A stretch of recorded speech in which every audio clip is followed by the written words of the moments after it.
Vidas negras importam. Salve, salve, salve. Esse programa de hoje, diferente de outros, não vou declamar nada. Vou oferecer já esse julho que nós estamos entrando, esse programa para Luiz Gama. Esse mês todos os programas vão ser oferecidos para Luiz Gama. Esse para Luiz Gama, excepcionalmente, para Oswaldo Faustino, para Maria Claudina Lourenço e para Vitor Hugo Vieira.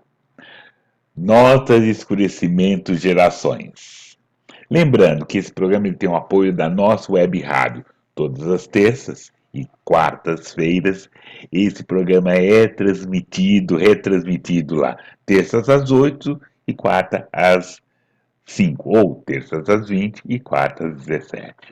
E hoje nós vamos ter o prazer de conversar muito e bastante com Valéria Lourenço. É isso. Bem-vinda, Valéria. Vem aqui. Apareça. Vem aqui. Vamos conversar, querida. Bem-vinda. Muito obrigado, querida. Eu que agradeço, Plínio, pelo convite. Vamos bater um papo hoje, né? Sobre literatura e negritude.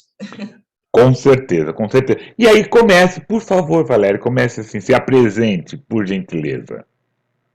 Então, eu sou Valéria Lourenço, sou de muitos lugares. Eu sou nascida e criada em Xerém, Duque de Caxias, Rio de Janeiro, mas fiz a minha graduação na Universidade Federal Rural do Rio, em Nova Iguaçu, também Baixada Fluminense, entre 2010 e 2015. 2015 eu venho, né, que eu estou no Nordeste agora, então eu venho para o Maranhão, fazer o meu mestrado com comunidades quilombolas. Minha graduação é em Letras e Literaturas, mas eu, desde a graduação, eu comecei a me aproximar da temática de quilombos. Então, eu tive a alegria de ter uma professora que trabalhava com quilombos na Amazônia e era moradora do Rio, dava aula no Rio, professora Camila do Vale, é minha co-orientadora ainda hoje no doutorado, e aí ela falou, Valéria, acho que tem tudo a ver o mestrado que tem no Maranhão, que é um mestrado muito voltado para antropologia, e você está trazendo algumas questões que eu acho que só a literatura talvez não dê conta, né? E aí eu fui para o Maranhão em 2015, desbravar o Maranhão, com 2 filhos, e não quis mais voltar para o Sudeste. Então, eu acabei fazendo a vida no Nordeste, porque logo em seguida, em 2017, eu passei num concurso público como professora no Instituto Federal do Ceará, no campus Crateús, que é no sertão do Ceará, onde eu morei 4 anos, e agora tem 1 ano que eu estou morando na capital, em Fortaleza, e também estou fazendo meu doutorado em literatura comparada. Também, mais uma vez, dialogando quilombo e literatura, né? Estou indo, inclusive, no final dessa semana para o Maranhão para fazer meu trabalho de campo em Alcântara, com comunidades quilombolas de Alcântara, porque me encanta esse diálogo entre a literatura e as narrativas quilombolas. Bom, Plínio, aí eu me esqueci de falar coisas muito importantes também, né?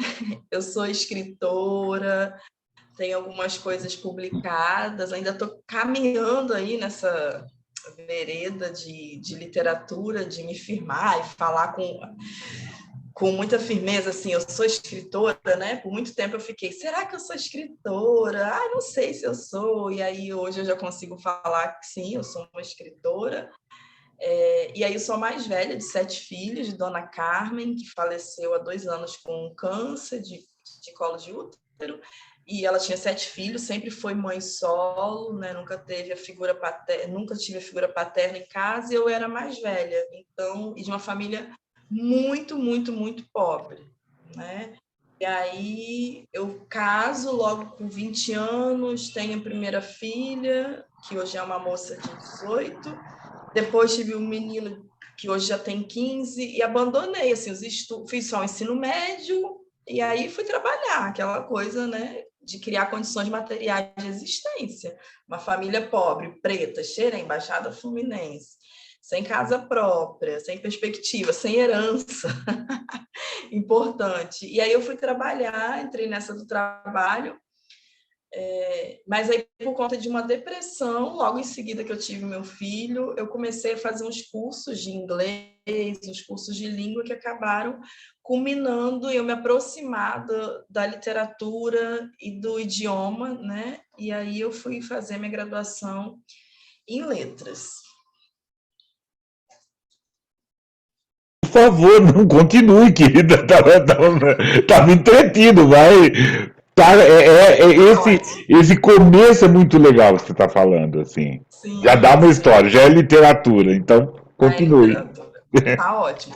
E aí, Plínio, quando eu entro na universidade, né? Então eu entro na universidade particular primeiro, fui fazer então um curso de inglês, porque eu tive meu filho em 2007, o Vitor, e aí o Vitor era uma criança com muitos problemas. Eu acho que, na verdade, ele era uma criança mimada, mas eu muito desesperada, morando longe da mãe. Eu gostava muito de trabalhar, então eu tive que ficar só dona de casa, aquilo foi me angustiando. E meu marido, à época, né, hoje a gente não tá mais junto, mas ele foi muito sensível em falar assim: Valéria, você precisa fazer algo para se distrair, você sempre foi muito agitada, e agora com duas crianças, né, a Vitória de 3 e o Vitor de quase um aninho, você está muito presa, sua mãe não mora perto, seus irmãos, você precisa fazer alguma coisa. E aí eu fiquei pensando o que eu ia fazer. Eu já tinha trabalhado como empregada doméstica, como babá. Tenho duas carteiras de trabalho, eu tenho isso com muito orgulho. Empregada doméstica, babá, manicure. Eu fui manicure muitos anos em Xerém. Então, eu só tinha essas perspectivas, né? Auxiliar de escritório. Eu nunca imaginei, era o sonho de adolescente, óbvio, vou fazer uma universidade, mas eu me lembro quando eu falava com a minha mãe, assim, a gente morava num quartinho em Xerém, um quartinho que moravam 7 crianças sem banheiro. O quartinho é do tamanho, eu estou gravando isso no meu quarto, né? O quartinho era menor do que o quarto que eu tenho hoje na minha casa. E aí, então, não tinha perspectiva de como vai fazer a universidade. Minha mãe só tinha até a segunda série de ensino fundamental. E aí ela falava assim para mim: o que você quer fazer, filha? Eu quero fazer direito, jornalismo, eu quero ser aeromoça. Ela falava: Valéria, isso é para os filhos da minha patroa. Você precisa trabalhar para me ajudar a dar comida aos seus irmãos.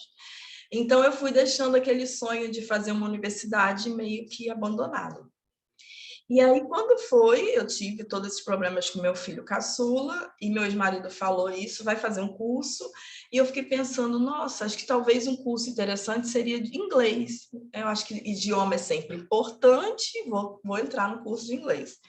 E aí, eu com 24, 25 anos, fui fazer um curso de inglês numa casa de inglês lá em Duque de Caxias, era um curso particular. E aí, por um ano, por 2 semestres nesse curso, eu fui eleita. Na sala tinha essa meritocracia, né? Você ganhava uma plaquinha se você fosse a melhor aluna. E eu tinha aula, Plínio, com colegas, né? Meus colegas eram funcionários públicos da Petrobras, eram engenheiros, era gente que era chefe de restaurante, era uma galera assim muito chique. E eu era uma dona de casa com depressão, indo ali um pouco para me distrair, né? Além de aprender inglês. Então, quando eu fui agraciada com essas 2 cartinhas dizendo que eu era a melhor aluna, eu fiquei pensando, começou a ter uma autoestima ali, né? Uau, você ainda tem alguma coisa aí lá dos 17 aninhos, que você era muito boa na escola, mas, né, já tinham quase 10 anos que eu tinha abandonado meus sonhos.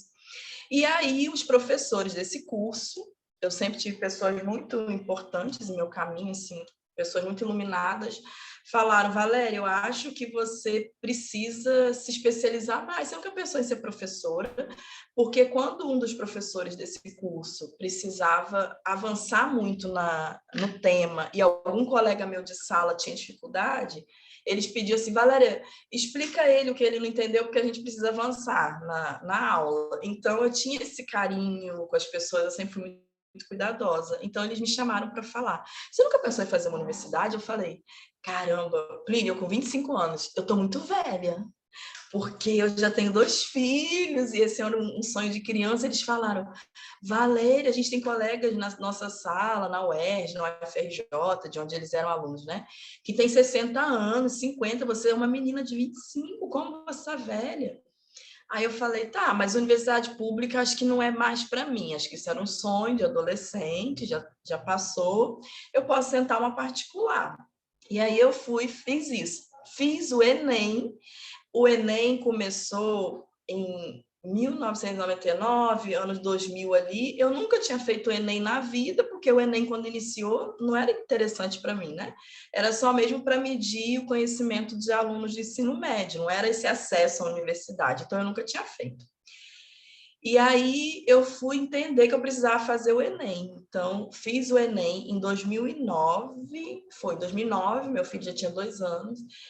E aí passei para uma universidade particular, porque é quase impossível você não passar, e queria fazer letras em inglês, porque minha ideia era ser professora nesse curso de inglês.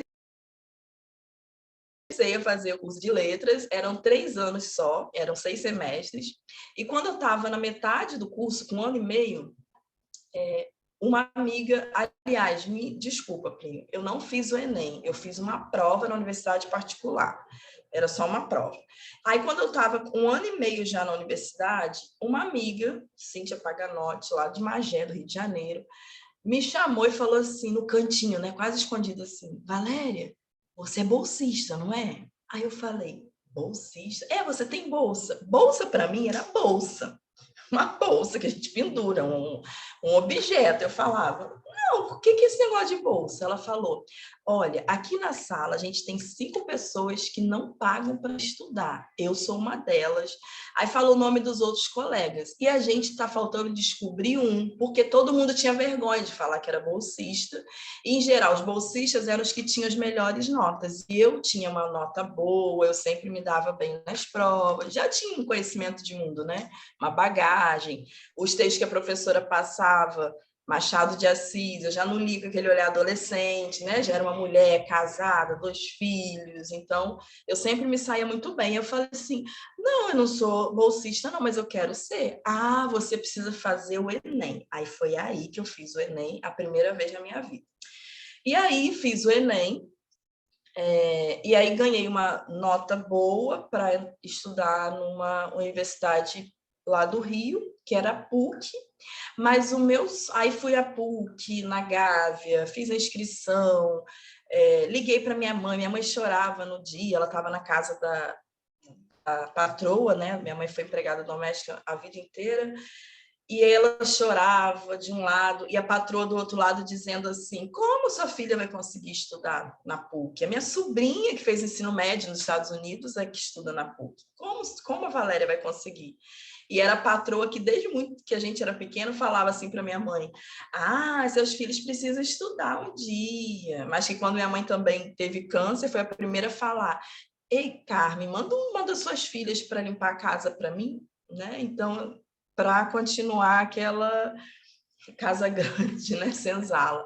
E aí foi essa patroa que falou para ela, não, sua filha não vai conseguir estudar. E minha mãe chorava no telefone, eu me lembro, eu voltando da Gávea para Xerém, eu pensava, como eu vou estudar na Gávea, 2 filhos pequenos, e aí cheguei em casa, fiz e consegui fazer a inscrição, ganhei a bolsa 100%, era integral o curso de Letras e Literatura na Gávea. Quando eu cheguei em casa, eu vi, Plínio, que tinha um e-mail que não tinha sido aberto, eu não ficava, né, o tempo todo no computador, não tinha e-mail no celular como tem hoje, um símbolo assim do governo federal dizendo, prezado candidato, você vai perder sua vaga. Eu tinha também feito inscrição para o SISU, né, para o ProUni e para o SISU, e eu ganhei uma vaga na Universidade Federal Rural do Rio. Eu tinha acabado de chegar da Gávea, né, com a bolsa 100%. Aí eu chorava. Até então eu não tinha chorado, né? Quem chorava era eu. Chorava, porque a Universidade Federal era um sonho de criança, por mais que a PUC seja a PUC, mas eu era aquela coisa de criança, assim, de saber, cara, eu posso passar por uma Universidade Federal. E aí liguei para um professor que, muito sensível, me falou, Valéria, eu acho que você deve ir para PUC, você lá tem muitas coisas, lá tem uma escola de tradutores, uma escola de escritores, né? Quer dizer, a galera, né, que tem formação lá na PUC, na Letras, você sai formado como escritor e também como tradutor. Então, é interessante pensar que muitas cabeças pensantes no nosso país, que podem estar escrevendo e traduzindo, estão lá, né? Aí, nisso, meu filho chorou. Lembra que meu filho sempre foi chato, problemático, por causa dele que eu iniciei essa jornada. Meu filho começou a chorar, querendo colo, e eu falando no telefone com o meu professor Frazão, professor ótimo de literatura que eu tive. E aí o professor Frazão falou assim, Valéria, você tem filhos? Aí eu falei, sim, professor, eu tenho 2 filhos, eu sou casada. Ele me dava aula na Unigran Rio, que era a universidade particular que eu fazia, mas a gente já não aguentava mais pagar mensalidade, eu e meu marido, né? Ele falou assim, não, Valéria, esquece tudo que eu falei. Vai para a Rural. Eu liguei para ele para perguntar, né, para onde ele achava que eu deveria ir, porque eu estava com muita dúvida. Ele falou, vai para a Rural, sabe por quê? Como você tem filhos muito pequenos, seus filhos podem adoecer, podem vir a ficar internados. E aí, na universidade particular, você pode perder a bolsa. Então, na pública, você não corre esse risco. E outra coisa, aí que foi a sacada mais genial do professor Frazão. A Rural está iniciando o curso de letras. Enquanto o curso de letras na PUC, né, já tem não sei quantos anos, a Rural está começando. Então, qualquer coisa que se faça lá vai ser muito nova. Os professores estão muito abertos. Então, você tem muito mais possibilidade de aparecer do que na PUC, né? Você vai ser só mais uma.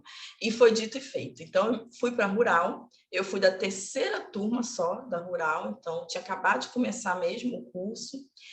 E aí foi em 2010, né? Entrei na Rural, já consegui uma vaga como bolsista de um projeto que está até hoje, que se chama PET Conexões de Saberes. E eu lembro que eu entrei na Rural, naquele mundo que eu nunca pisei numa universidade, nunca tinha pisado numa universidade pública na minha vida inteira. Eu não tinha referências, né? Eu não tinha um amigo que tinha cursado uma universidade federal, eu não tinha um tio, eu não tinha uma prima. Eu fui a primeira de todas as gerações da minha família a cursar uma universidade federal. Então, eu não tinha essa... O que eu vou encontrar lá? Né? Não tinha isso. O que hoje meus filhos já têm. Né? Meus filhos convivem com tantos amigos meus, psicólogo, advogado, tanta gente, né, que para eles parece que é um caminho muito natural fazer universidade. E para mim não era. Né? Escritores. E aí chego na Rural, em 2010, e começa esse processo de me descobrir. Então, muito tímida, cabelo alisado, roupas muito básicas, meu cabelo era até aqui alisado, quem vê foto, a Valéria é outra pessoa hoje. Sem brinco, sem tudo para não chamar atenção. Era calça jeans, um tênis all-star básico e blusa branca. Essa era a minha roupa para ir todos os dias para a universidade. Eu queria passar despercebida. E aí eu entro nesse grupo, que é o PET Conexões de Saberes, logo em 2010, eu me lembro que quando abriu o edital, eram 12 alunos, foi a primeira vez lá na Rural de Nova Iguaçu que ia ter esse projeto. 12 alunos seriam selecionados de diferentes cursos para ganhar uma bolsa de R$ 400 para se dedicar 12 horas semanais para alguma atividade relacionada à Baixada Fluminense. E aí eu me lembro que tinha que ter o CR, que eu nem sabia o que era CR, eu estava acabando de entrar, né, que era o coeficiente de rendimento, então eu tinha que ter notas, e eu ainda não tinha, porque eu tinha acabado de entrar em agosto, e eu não tinha ainda finalizado dezembro para ter as notas, mas tinha que ter uma carta, você dizendo por que você queria fazer parte do projeto, e também tinha que ter uma entrevista com um dos professores. E aí eu me lembro que eu, né, não tinha o CR, mas eu mandei o que eu tinha lá de matrícula, mandei a carta e na hora da entrevista com o professor, que foi o professor Taí Fernandes, eu tive a alegria de ter muitos professores negros na Rural. Fui aluna do Renato Nogueira, meu grande Renato Nogueira, fui aluna do Aí Assis, fui aluna da Fernanda Felisberto, fui aluna do Taí Fernandes, e eram negros conscientes do seu lugar de mundo, não era negro que não sei se eu sou negro, não, eram negros, né, conscientes do seu lugar, e os professores que não eram negros, que eu tive, muitos também tinham consciência do debate racial, então eu acho que eu fui muito feliz, né, em fazer a universidade na Rural, a graduação. E aí, Plínio, eu lembro até hoje essa história muito engraçada, quando eu fui fazer entrevista com o Otaí, ele foi fazer entrevista, né? O professor tá aí e falou assim: por que você quer ser bolsista do PET? Eu, tímida, tímida, nenhuma consciência racial. Eu falei assim, eu não sei, mas eu só sei que eu gosto de ler. E aí ele foi e eu fui selecionada, não só eu, mas outros 11 colegas. E aí fomos, né, começamos a ter atividades. Qual era a pegada do PET? A gente tinha atividades para descobrir mais sobre a Baixada Fluminense, mas de uma forma positiva. Porque a Baixada Fluminense, por muito tempo, tem até um documentário que se chama Nunca Fui, Mas Me Disseram, que entrevista algumas pessoas lá no Rio, na Gávea, e aí falam, conhece tal lugar na Baixada Fluminense? Nunca fui, mas me disseram que lá é lugar de grupos de extermínio. Nunca fui, mas lá é muito perigoso. Sim, a Baixada é tudo isso, como o sertão é de onde eu vim, né, onde eu morei 4 anos. Mas não é só isso. Como a Chimamanda Adichie vai dizer no vídeo dela, né, O Perigo de uma História Única, o problema com o estereótipo é que ele é incompleto. Então, a Baixada tem violência? Sim, como todo lugar, mas não tem só isso. E aí a gente começou a descobrir as histórias lindas que existem por trás da Baixada Fluminense e que não nos contaram. Comecei a descobrir que Xerém foi um dos caminhos do ouro, um dos caminhos escondidos do ouro, passou por Xerém. A gente começou a entender a importância do Pilar, que é um lugar em Duque de Caxias, a importância de Nova Iguaçu. Então, eu me lembro que cada reunião que a gente tinha do grupo PET, e a gente tinha pesquisadores que vinham dar palestra para a gente, a autoestima só ia crescendo, assim. Então, eu já não falava mais, eu sou de Xerém, eu sou de Duque de Caxias. Eu já falava, não, eu sou de Xerém, sou de Duque de Caxias. Lá tinha Fábrica Nacional de Motores, né? Foi um lugar muito construído também pelos nordestinos. E aí foi passando. E aí, logo em seguida, paralelo a esse projeto, PET Conexões de Saberes da Baixada, entrou uma professora na Rural, professora que até hoje é minha co-orientadora, né? São 10 anos de amizade e orientação. E essa mulher, Camila do Vale, que é uma poeta também, ela começou a dar um nó na minha cabeça, porque ela começou a trazer temas que eu nunca, ou eu já tinha ouvido falar de uma forma estereotipada, ou eu nunca tinha ouvido falar. Então, por exemplo, ela falava de literatura da Amazônia. A Amazônia, para mim, era um vazio demográfico, um lugar cheio de verde, um monte de indígena isolado. Ela falava de quilombos na atualidade. Quilombo, para mim, era o Zumbi dos Palmares, era o quilombo dos Palmares. Eu nunca mais estudei sobre isso, né? O meu ensino não foi aquele ensino. Então, a Camila começou a trazer temas que começaram a me inquietar. E aí eu colei com aquela mulher, e ela percebendo minha sede de saber, né? Eu não largava do pé dela para nada. E aí ela ia me falando de coisas assim. Valéria, tu sabe que tem uma instituição aqui no Rio de Janeiro, ela é de Minas Gerais, que é muito importante. Ela é muito amiga do Ricardo Aleixo, da Edmilson de Almeida Pereira. Eu conhecia Edmilson, fui à casa da Edmilson por conta dela, tem uma foto linda com ele, tirada pelo Evandro Teixeira, grande fotógrafo, por conta dela. Enfim, essa mulher foi um divisor de águas na minha vida. E aí ela falou, você sabe, eu sou muito amiga do Joel Rufino dos Santos, o escritor, e o Joel está precisando de uma pessoa para ler livros para ele e fazer resumos, porque ele vai lançar um livro novo. E aí, Plínio, eu era aquela pessoa que eu estava sempre precisando de dinheiro. Eu não trabalhei durante a minha graduação inteira. Eu vivi realmente de bolsa. Eu peguei uma parte muito importante, né, do governo do PT. Há que se dizer isso, a universidade só foi construída lá porque a gente teve o Reúne, e aí não tinha uma universidade como essa na Baixada Fluminense, então foi construída a Rural na Baixada Fluminense por conta do Reúne, da ampliação das universidades públicas, então eu fui fruto disso, e fui fruto de todas as bolsas possíveis, sem imaginar. Eu ganhava várias bolsas, bolsa alimentação, auxílio alimentação, auxílio transporte, então eu fui muito feliz, eu pude só me dedicar aos estudos. Eu entrava na Rural 8 da manhã, saía meio-dia e já ia para alguma outra instituição. Então a Camila começou a falar, olha, tem algumas instituições aqui no Rio de Janeiro que são muito importantes para pesquisa. Por exemplo, a Casa de Rui Barbosa. Você conhece a Casa de Rui Barbosa? Não. pois você deveria conhecer. E aí eu lembro que eu fui com um professor, pesquisador alemão, mas que mora no Brasil há muito tempo, o professor Gunther Karl Pressler, que mora no Pará. O professor Gunther me convidou: Valéria, já que você está pesquisando Dalcídio Jurandir, que é um escritor da Amazônia, a professora Camila me falou da sua pesquisa, vamos na Casa Rui passar um dia lá comigo pesquisando. E aí, Plínio, ela ia fazendo aquilo, não era à toa, né? É porque eu realmente, quando eu chegava no lugar, eu me deslumbrava, eu ficava, eu quero ser bolsista desse lugar. E não dava outra, assim. Eu comecei um processo de autoestima que nada mais me parava. Já não era mais aquela menina, esse lugar não é para mim. Não tinha um preto lá, a não ser as babás das crianças, porque o pátio da Casa Rui Barbosa, né, que é um lugar muito bonito em Botafogo, no Rio, vão muitas babás levar os filhos das madames, então as pessoas negras que a gente vê ali são as babás.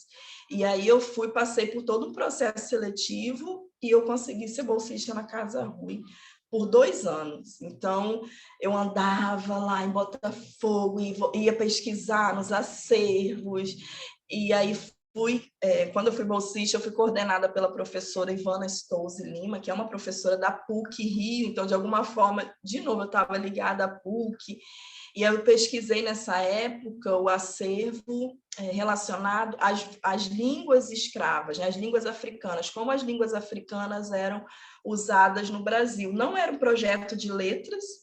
Ela disse que quando abriram esse edital na Casa Rui, era um projeto de história, a professora Ivana é historiadora, mas ela disse que gostou tanto da minha carta de intenções que eles reabriram o processo com um novo edital para que não ferisse o edital e colocaram letras também para que eu pudesse entrar. Então, assim, foi maravilhoso. Quando eu vi que eu já tinha dado ali minha contribuição na Casa Rui Barbosa, eu falei, eu quero ir para outro lugar. Eu comecei a ficar ousada. E aí eu fui para onde? Fui participar de um processo seletivo na Fundação Biblioteca Nacional. E eu fui por 1 ano bolsista da Biblioteca Nacional, pesquisando junto com Pedro Lapera, foi um doutor, quem me orientou, gênero e sexualidade. Como o gênero e a sexualidade apareciam em jornais alternativos da época da ditadura militar. Então, foi 1 ano pesquisando jornais do Grupo Gay da Bahia, Lampião. Então, foi um aprendizado assim, imenso. E ao longo desses dois processos, né, tanto na Casa Rui quanto na Biblioteca Nacional, eu tinha que, ao final, escrever um relatório. Passou isso, eu fui, em 2014, a primeira vez, por fruto ainda, né, da Rural e dessa minha, como eu posso dizer? A palavra fugiu agora. Eu nunca quero ficar parada num lugar, né? Eu sou o tempo todo inquieta, eu sou muito inquieta. E aí tinha um curso na UERJ, que era um curso que até hoje existe, mas eu não sei mais se está na UERJ ou se está na UF, a teoria e as questões da diáspora africana nas Américas, que eram metade dos professores da Universidade do Texas e metade dos alunos também da Universidade do Texas. Então, o curso era bilíngue. E aí, para entrar, é um curso gratuito, mas para entrar a gente tinha que escrever também uma carta de intenções. E aí eu já estava com um pouco mais de bagagem, escrevi essa carta. E aí eu fui fazer esse curso também em 2012. Plínio, eu saía de Xerém, 4 da manhã, eu chegava às 10 da noite, só estudando, né? Minha mãe, meus irmãos cuidando dos meus filhos, meu ex-marido quando estava em casa, eu só queria estudar. Cada coisa que eu descobria, eu ficava mais enlouquecida. E aí eu fiz esse curso na Universidade do Texas com a UERJ, e por conta desse curso eu escrevi um artigo, e aí eu pude apresentar esse artigo na Universidade do Texas, nos Estados Unidos, em 2014. Foi minha primeira viagem internacional. E aí eu voltei para casa, e aí já tinha trabalhado com comunidades quilombolas, eu já tinha sido convidada pela Universidade do Amazonas para ser monitora de uma exposição sobre quilombos no Jardim Botânico, do projeto Nova Cartografia Social e Política da Amazônia, que depois eu fiz um mestrado no Maranhão, né? É um mestrado paralelo ao projeto. E aí eu a minha professora falou, né? Valéria, eu acho que você tem que ir para o Maranhão, né? Tipo, o mundo é pequeno para você, você já desbravou tanta coisa, você quer trabalhar aqui longo, eu não vejo no Rio onde você pode fazer isso, né? Institucionalmente, acho que você tem que ir para o Maranhão. E aí, em 2015, eu fui para o Maranhão, ela que me ajudou com todo esse processo, tanto financeiramente quanto intelectualmente, lendo meus textos. Fui para o Maranhão, fiz o meu mestrado, e quando estava finalizando o mestrado, eu pensei, eu não quero voltar mais para o Rio de Janeiro. Eu me apaixonei pelo Maranhão, já tinha uma ligação com o Nordeste, porque meu ex-marido era da Bahia, mas eu nunca tive parente algum no Nordeste, né? Nossa família está toda lá em Xerém. E aí eu vim para o Maranhão estudar e não queria mais voltar, e foi onde eu fui fazer esse concurso para o Instituto Federal do Ceará. Bom, Pri, aí, concomitantemente, para eu deixar você falar um pouco, eu comecei a entender na universidade, porque na universidade o que acontecia lá na Federal Rural do Rio? Eu tinha professores maravilhosos, como a Valéria Rosito, Fernanda Felisberto, que começaram, a própria Camila do Vale, que traziam escritores para conversar com a gente, né? Escritores, então a gente já recebeu lá Joel Rufino dos Santos, a Conceição Evaristo, eu cansei de ver palestras de Conceição no nosso auditório, Eduardo de Assis Duarte, Teresa Cárdenas, que é uma escritora cubana, né? O Eduardo de Assis é um professor da Federal de Minas Gerais, um homem negro referência assim, no Brasil, em literatura afro-brasileira, não dá para falar de literatura afro-brasileira sem falar do Eduardo e da esposa dele, né, Constância. Então, a gente tinha acesso a tanta gente assim que ficava tomando café com a gente quando acabava o evento. E as histórias eram muito parecidas com as minhas. Então, Conceição Evaristo, que foi empregada doméstica. Carolina Maria de Jesus, que foi catadora de papel, tinha vários filhos, um de cada pai, e era semi-analfabeta. E eu ficava pensando, eram histórias muito parecidas com a minha, da minha mãe e da minha avó. Por que eu também não podia escrever? Aí eu começo o processo de escrita na universidade. Então, eu nunca fui uma criança leitora.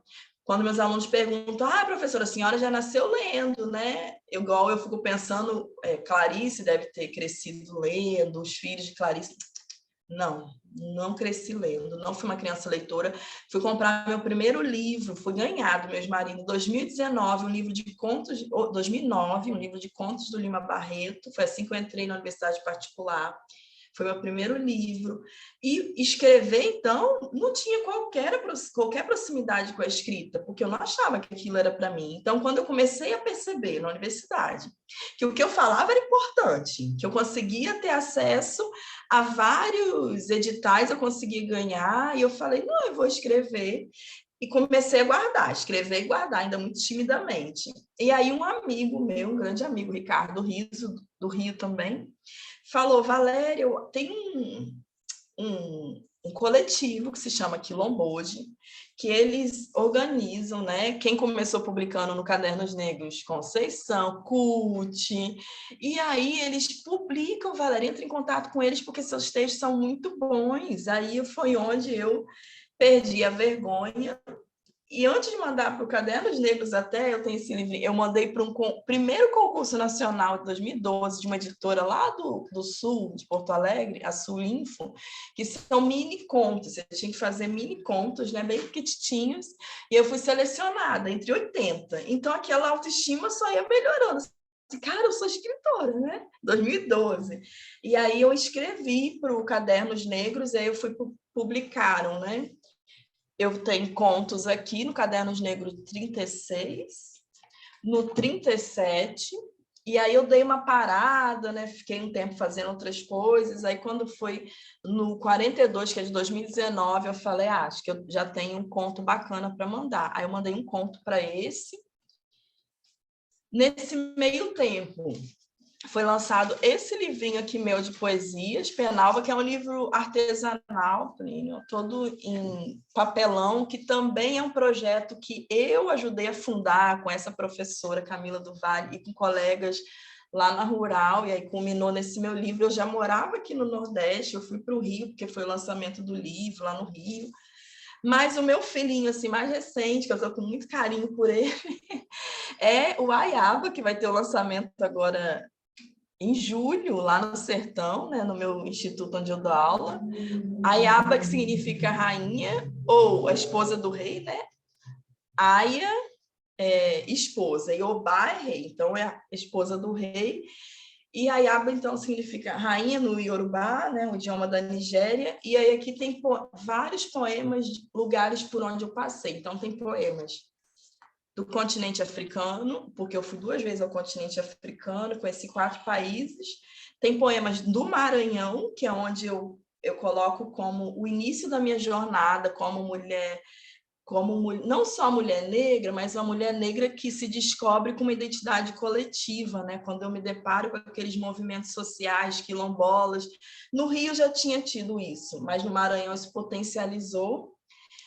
E também o Ceará. Então, são 4 capítulos nesse livro. Tem um capítulo sobre a África, que é a primeira viagem, Maranhão, África 1, Ceará e África 2, a segunda viagem. E é um livro de poemas que eu vou ler para vocês já já. Ah, pode começar, por favor, Valéria. Só Então, para você dar uma respirada assim. E tá. é assim, o programa é para você falar, né? Então, se eu falo no meu programa, não tem graça, né? Porque todo mundo está Verdade. assistindo. Então, aí pedir para quem está assistindo, enquanto a Valéria está se preparando ali, para que, por favor, ó, você viu esse começo? Você viu essa trajetória da Valéria, todos esses momentos, esses quereres, esses conseguirem, esse conquistar? Acho que mais gente pode ver, né? Mais gente pode ouvir. Então, ó, sabe, dê um like, né? Dê um like, divulga essa conversa, porque o que acabamos de ouvir é muito poderoso, muito emocionante, muito feliz, muito preto, né? Valéria, por favor. Tá, eu vou ler 2. Eu vou ler um bem pequenininho, que é do capítulo Maranhão, e depois vou ler um do capítulo África. O do Maranhão, que foi feito todo num quilombo, são 15 poemas que eu fiz na primeira vez que eu fui ao quilombo, onde eu fui fazer meu mestrado. Eu não sou da antropologia e o meu mestrado tinha muito uma pegada da antropologia. Então eu fui toda desenhada como a antropóloga, né? Vou com gravador, vou com a máquina, vou com caderninho, toda armada ali, não deixava nem as pessoas muito à vontade. E aí, na segunda vez, minha orientadora sabiamente, né, a professora Camila do Vale, falou assim: não vá assim, não, vá mais relaxada. Que eu ficava, professor, o que eu tenho que anotar? Muito ansiosa. Ela, vá mais relaxada, observe mais. E aí foi nesse observar mais que quando eu cheguei, acabei a segunda parte do trabalho de campo e última, eu não tinha um caderninho mais para mostrar para ela, mas eu tinha 15 poemas. E aí ela falou, Valéria, e eu sempre mandava alguns textinhos para ela e ela lia, mas ela não achava tão bom. Ela é poeta também. Mas esses 15 poemas, ela falou, tá aí, a gente tem que publicar isso. Tá muito bom, pela primeira vez. E aí esse diz assim, não tem título, né, meus poemas em geral. Nas casas de barro, feitas com as mãos, as paredes se movem cada vez que sonhamos. Né? Eu penso nesse poema, Plínio, como uma casa de pau a pique, né? Como a gente fala no Rio, né? E casas de barro, que são feitas com as mãos. As paredes se movem quando a gente sonha, porque quando eu sonho eu posso me espreguiçar e acabar tirando barro daqui e dali. Mas um dia desses, uns alunos me surpreenderam, eu mandei eles fazerem, solicitei, não mandei, que eles fizessem, meus alunos de letras, né? Escolhessem algum poeta contemporâneo e fizessem um trabalho. Não dei lista. E aí um grupo selecionou poemas meus. Aí eu fiquei toda boa. E eles analisaram esse poema de uma forma muito linda. A Thaís Gomes, o Rai Kenner. Ela falou assim, a Thaís, professora, porque quando a gente sonha, né, a gente pode sonhar que as paredes estão se movendo e se expandindo, né, quando a gente dorme. Então, eu gostei muito dessa interpretação. Esse segundo poema que eu vou ler, que está na parte da minha segunda viagem à África, é muito interessante para a gente pensar o quanto, por vezes, a gente cria uma imagem de que a África realmente vai ser o lugar que vai me acolher, né? Eu, por muitos anos, eu precisava ir à África, assim. Lá é meu lugar, de onde vieram meus ancestrais, lá eu vou ser super bem recebida. Sim, tem muita gente parecida comigo, mas em muitos lugares eles marcavam muito para mim. Você não é daqui. Você não é africana. O que causava um nó na minha cabeça, porque no Rio o tempo todo eles ficavam. Se eu fosse para a Zona Sul, né? Se eu fosse para a Zona Sul do Rio, era de onde você é? Da Bahia? Do Maranhão? Aí eu vim morar no Ceará. Você é africana? Você é da Bahia, do Maranhão? Ou africana? Então eu pensava, na África eu estou em casa, né? Não, não, não. Na África eles também ficavam me indagando. Você não é daqui. De onde você é? E aí eu estava nesse momento aqui, nesse poema, atravessando uma ponte, atravessando a fronteira entre a Zâmbia e o Zimbábue, caminhando, é um trecho que a gente tem que fazer a pé, e eu viajo de mochila, né, sou mochileira, e tinha um grupo de meninos, eu tenho até uma foto deles, deixa eu pegar aqui. Só um minuto. Essa foto aqui. Um grupo de rapazes negros e ficavam assim para mim, hey sister, quer dizer, ei irmã, mas não era sister, né, era sister. E aí ficavam, de onde você é? De onde você é? Ficavam me provocando, me perguntando, mesmo sem eu abrir a boca, né, com meu inglês horrível. E aí esse poema diz assim, hey sister, irmã, me leve junto contigo, sei que não é daqui, mas quero te acompanhar. Hey sister, seu cabelo tem tranças, mas sua pele é mais clara, seu gingado é diferente.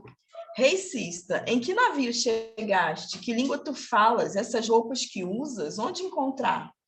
Hey sister, Jamaica, Nigéria ou Senegal? De onde és, mulher mistério? Dá-nos um sinal.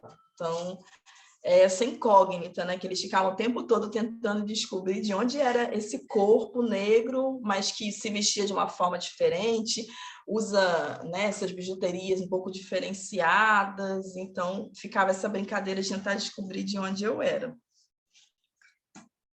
São esses dois poemas que eu queria ler, Plínio. Desculpa, beleza, querida.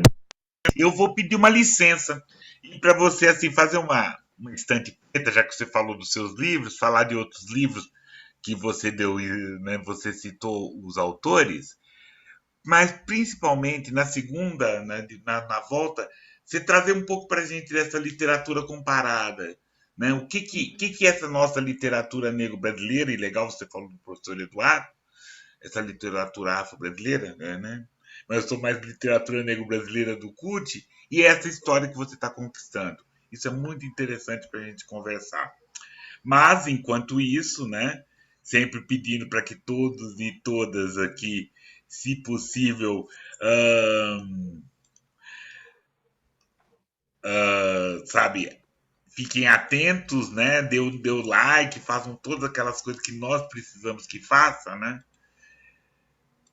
Vamos aqui falar um pouco dessa nossa estante preta. Legal? Beleza? O primeiro livro aqui, deixa eu aqui até. O primeiro livro é esse aqui, Ausentes, de Edmilson de Almeida Pereira, editora Relicário. Ele é um dos primeiros livros, né, dessa voz da poesia contemporânea, mais um, né? Mais um com Valéria aqui falando dessa poesia importante que a gente precisa sempre dizer, sempre falar, né? E com isso, né? Ele traz uma narrativa que, né? Retrata os embates dos personagens, a existência, essa ânsia, essa questão, né? Dessa fala que esse poeta quer, que ele precisa falar, que ele tem que fazer, que ele faz para todo mundo fazer. Deixa eu voltar um pouquinho aqui de alguns piripaques, assim, sempre acontece, né? Sempre acontece quando a gente está conversando, assim, às vezes a gente tem umas distrações. Eu peço até desculpa para todos aqui. E mostrar o livro Ausentes, editora Relicário. Beleza? Você já leu esse livro, Valéria? Eu estou lendo esse, mas eu li um outro da trilogia, que é o Front. né? From, né? Que também ganhou, acho que ganhou o prêmio, né? De São Paulo de literatura, se eu não me engano. Sim, sim. Maravilhoso, From, muito bom. Eu gosto muito do Edmilson, então eu sou muito suspeita. Eu uso epígrafe do Edmilson nesses 2 livros meus. Tanto em Penalva quanto no Ayaba, as epígrafes são do Edmilson de Almeida Pereira, um grande Beleza. intelectual. Beleza. Esse seguinte aqui, hoje tem dias que a gente está um pouco mais confuso. Hoje é Modelos Vivos, do Ricardo Aleixo, editora Cristália.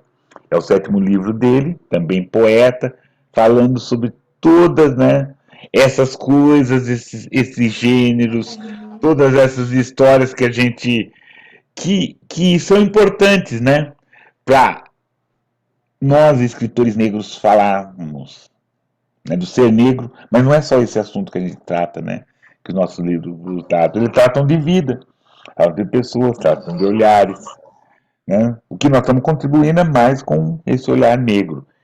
E a última indicação hoje, né, é Conto Crespo do CUT da editora Masa.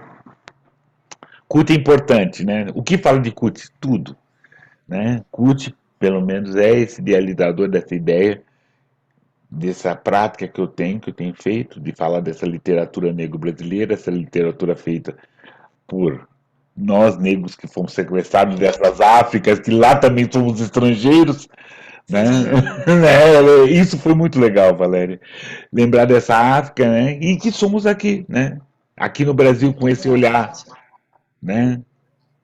Que tem toda a semelhança das negritudes daqui da Jamaica e tem todas as características da negritude aqui no Brasil, né? Sem dúvida. Esse, então, essas são algumas indicações, né, dessa semana da Estante Preta.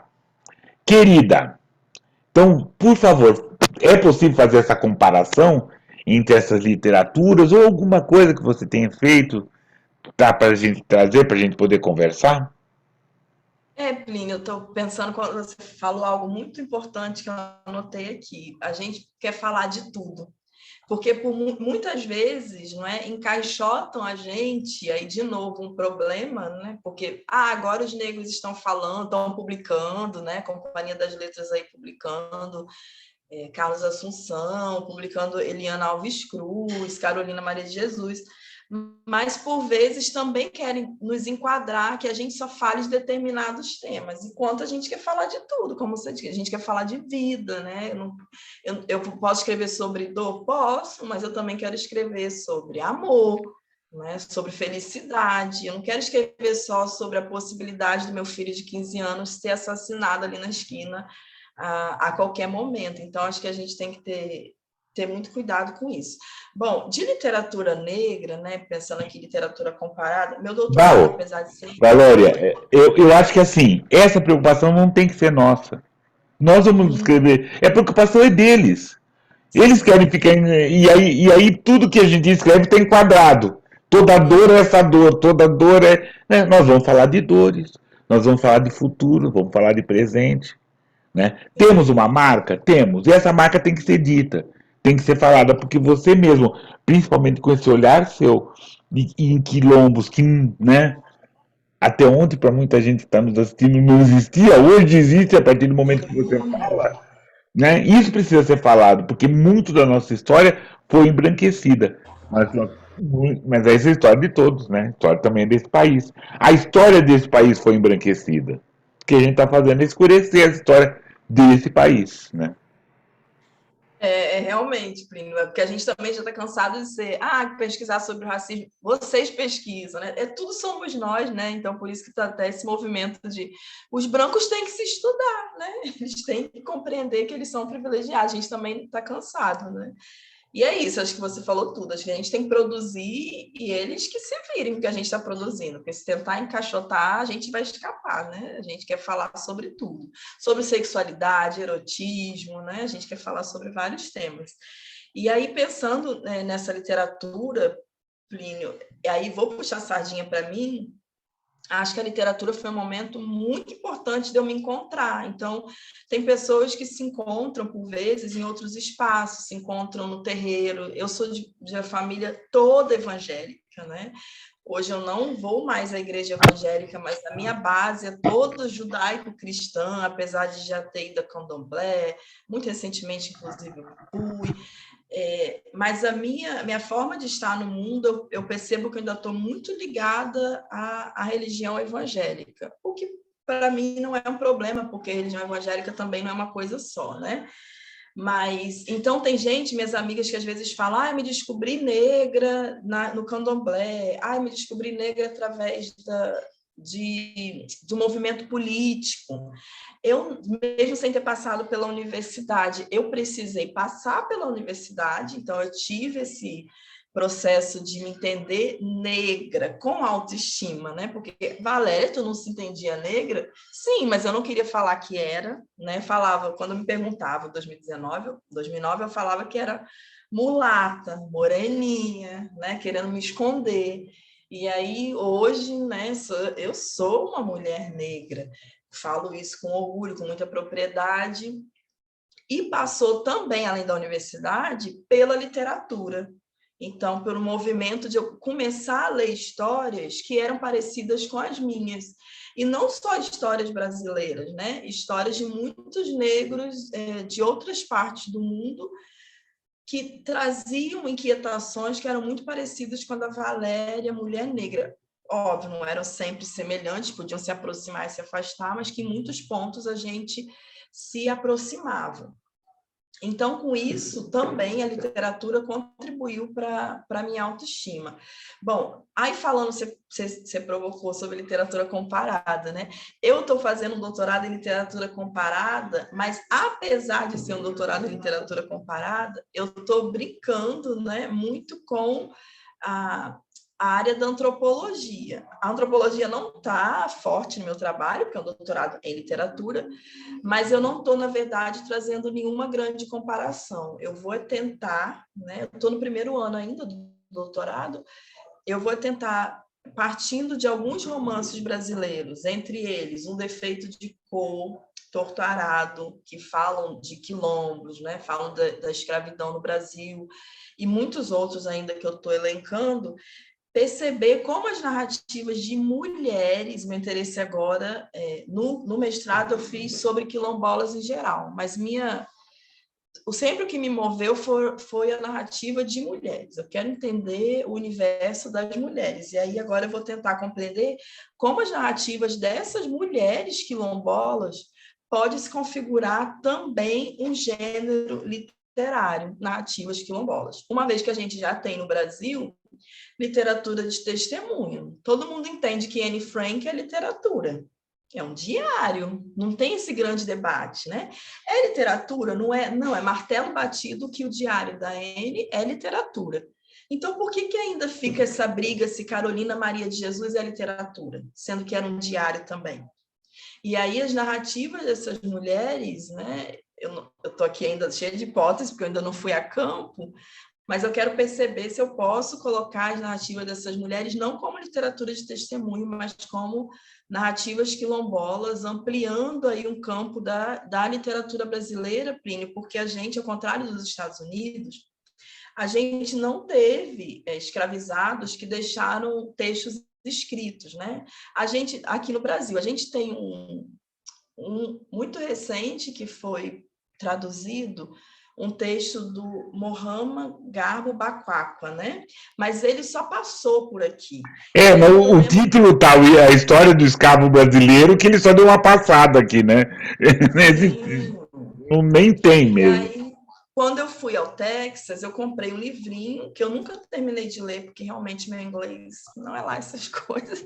E entre ler e falar, eu acho que eu prefiro mais me arriscar na fala, mas eu li algumas, narrativas de escravizados no Texas. Então, assim, um livro, um compilado, vários escravizados no Texas, contando suas histórias. E aqui no Brasil, a gente não tem, né? Não teve, ou se teve, ainda tem aí que ser resgatado, ser escavado, como tanta coisa, né? Nesse país que, por vezes, está aí abandonado.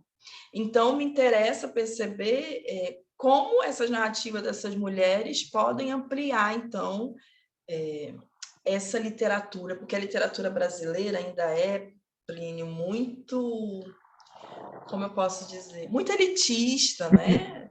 Muito Você falar que branca. Muito branca, elitista e masculina. Então, a professora Regina Dal Castanha, da UNB, né, tem um livro, tem vários textos da Regina, mas um deles é Literatura Brasileira Contemporânea, um Território Contestado, em que ela vai falar sobre isso. Quem escreve hoje no Brasil e publica, porque todo mundo pode falar, Valéria, mas eu escrevo, eu sou escritor, tá, mas você escreve e publica por uma grande editora, Companhia das Letras, Record, Roku, e ela fala mais uma.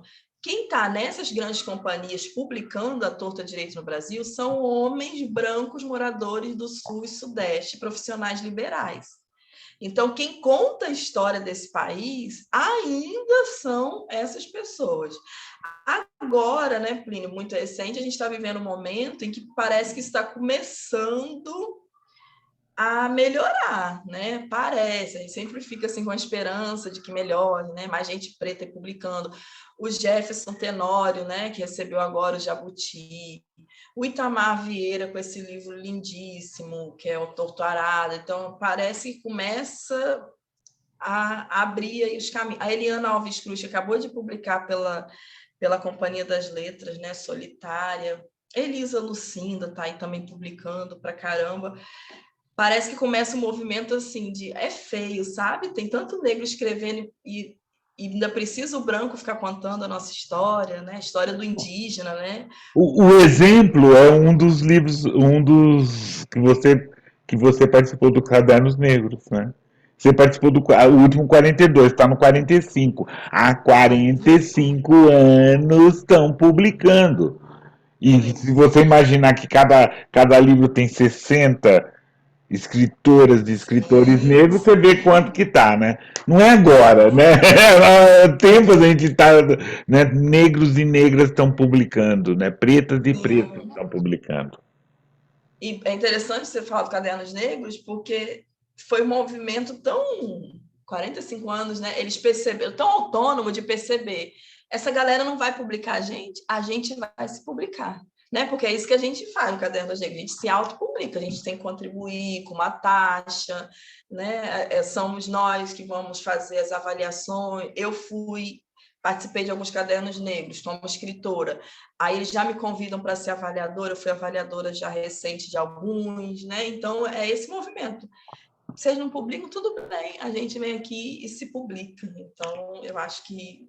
E isso é muito interessante, é como o Kut fala, mete o pé na porta. É, né? Como a Esmeralda e o Márcio fazem, né? Eles metem o pé na porta e estão trabalhando muito por isso, Sim, né? Então, totalmente. isso mesmo. Beleza. Querida, quero pedir uma outra licencinha para você, assim, Tá bem. para gente, para gente passar um pouco para frente, assim, ó, né? Lembrar o CUT aqui e nós se avisar o nosso próximo encontro. O nosso próximo encontro, semana que vem, desse julho que a gente está aqui, nesse julho que a gente lembra de Machado de Assis, lembra de Luiz Gama, aniversário dele, a gente vai ter o Evandro Cruz da Silva. Dia 8 aqui ele vai estar conversando com vocês, vai estar falando também, falando dessa literatura e da sua trajetória, fazendo toda essa importante contribuição, a semelhança que Valéria está nos fazendo, assim. Valéria, eu quero que você leia mais algumas coisas suas, por Ah, um favor. texto. Ah, eu vou ler. Enquanto Valéria procura lembrar, assim, dá seu like, divulga. Vamos lá levar essa história da Valéria e outras histórias, né, para mais gente ler, né? Comenta assim o que achou. Comenta, dê sugestões como a Valéria, que foi uma sugestão que nos deram, para procurar a Valéria, né? É É, importante. eu vou ler um conto que é bem. Às vezes a gente tem vergonha, né, de ler coisas que escreveu há muito tempo, por exemplo, tem 10 anos isso aqui, mas é o que me formou e eu não mudei muito a minha forma de escrever, né? Só estou trazendo talvez outros temas, mas É um conto que saiu no Cadernos Negros, foi a primeira vez que eu publiquei no Cadernos Negros um conto, e se chama Hacking. É bem curtinho, é só uma página e meia. Sim, eu ouvi o barulho. Era o estômago roncando que não a deixava dormir há dias. O frio daquele julho, nas ruas da bela cidade, impregnava seu olhar com névoa, garoa e fumaças. Lembrança de uma casa abandonada após uma breve separação que já durava alguns anos. O juramento de não pisar no seio da Sagrada Família, numa casa que um dia teve suas paredes pintadas com tinta sangue do seu corpo. Aquele que ela tinha decidido amar para sempre teimava em colorir sua cara com cores diversas: o vermelho, o roxo, o amarelo da vergonha. Até que um dia ela se foi. Quando eu a vi, imaginei que estivesse faminta. A mesma roupa dos últimos tempos, as memórias bloqueadas a partir do momento em que pensou ser livre para buscar sua felicidade onde bem quisesse. A cada passo que ela dava para atravessar a rua, eu a acompanhava seu olhar disperso, desesperado e tenso. Guardou sua fome num local seguro, mas o choro do filho não coube em bolsa alguma. Deixou-o por alguns instantes ao lado daquele corpo com quem ela dividia o calor da noite, embaixo da orquestra de carros regida por gente apressada. Tentou segurar a lágrima já sem sal que escorria pelo negro rosto. Usou mais uma vez o seu último fio de coragem. Pegou a faca que usava para se proteger à noite, à espera do pão de cada dia, e foi buscar o leite emprestado na venda mais próxima. Eu amo esse conto, tem 10 muito anos, legal. mas eu gosto muito. Então, foi a primeira vez que eu publiquei, né, no Cadernos Negros, é minha estreia. Beleza. E E é isso, né, querida? É isso. Eu agradeço esse pouco, dessa pouco que a gente conversou. Você foi muito gentil. Muito obrigado de dividir ou multiplicar essa trajetória, né? Esse poder, assim, essa vitória que foi sua, merecida, mas que também é nossa. também, que bom. também é nossa, também é muito, muito, muito legal. Muito, e foi gostoso ouvir, gostoso ver você traçar, você ver. Né? Adorei a descrição do seu filho, com o problema dele que ele era mimado, e quem mima são os pais, é essa coisa.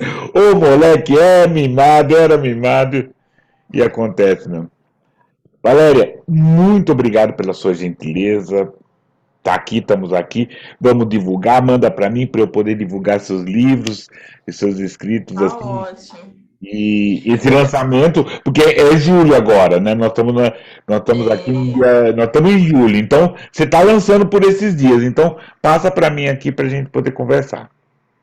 Eu passo sim. Eu queria agradecer, Plínio, você por essa conversa, né, maravilhosa, por essas pessoas que têm sido pontes, né, na nossa vida e apresentam as outras pessoas e me indicam.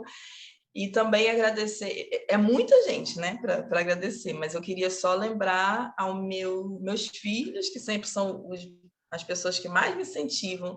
Mamãe, para onde a senhora vai agora? Mamãe, você vai fazer o quê? Mamãe, você vai fazer doutorado, né? Tu tem que fazer. Então, às vezes, fiquei 3 anos sem fazer o mestrado, só trabalhando, e eles, não, mãe, você tem que fazer o doutorado. Então, é muito legal ver que meus filhos cresceram e me veem, às vezes, muito maior do que eu penso.